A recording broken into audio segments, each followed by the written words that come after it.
this plug right here that we just caught the fish on, it's called Madman, and this is definitely my number 2 plug behind Dr. Death so far this year. This one's quickly become one of my favorites. But what we did is we actually put on a little bit of a wrap of fishnip, and fishnip is a tuna-based bait, and we just added a few different scents and oils to it to make it that nice soft consistency, so that way it'll just bunch up really well, makes for a nice easy wrap. But after we catch a fish on it, or you're just trying to freshen up your wraps, we always want to clean the plug. So I'm going to first cut this off, cutting off all the old thread, and then we want to wash our plugs. Now this stuff can be really thick, and especially because I put a little bit of super gel in there, so you need a good soap to clean it off. So I'm going to get it wet,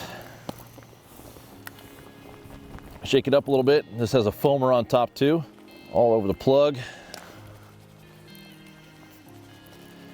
Get it all nice and clean. Rinse off. No more residual oils or bait left on there. So now we're going to take a little hunk of the fish nip. Not too much. You don't need too much on there. This stuff is really potent, really powerful. And what I do, I put it in my hand, and since we've added more oil to it, it's kind of like Play-Doh.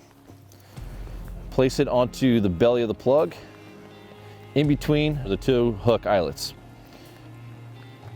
Let's place it right there in the middle. That's probably a little bit more than what I'm going to need. So here's what's great about it. So I'm going to start doing my wrap, and I place it just on the back side of that belly hook.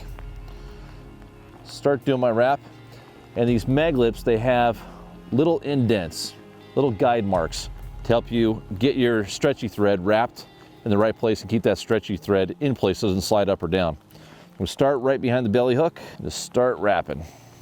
Work my way down, just not too tight, it's nice and light. Push that bait around, make sure it's centered on the belly. Now I got a lot of excess stuff back here, so I can just pinch that off, drop it back in. There we are, perfect. Again, doesn't take much. Now I'm going to create a couple half hitches just by putting my finger up here, and there we go. And this is that fish field stretchy thread. What I like about it is that there's a lot on one spool. There's a ton on that one spool right there. This will last me an entire season. And I'm looking for balance. So right now it looks like that bait might be a little bit too far to this side of the plug, and all I need to do is just push it over and center it up. There we go, that's looking good. And what you do too is grab this belly hook and make sure it can move freely. You don't want to push your bait too far up to pin this hook up too far. Make sure it's moving freely. Now watch when I put this thing in the water. Watch how much oil comes off of this lure, and this is what these fish are hitting. And Jared might be the reason why we got that slack bite, because it bit it like bait. Watch this. These fish know when this lure is in their wheelhouse.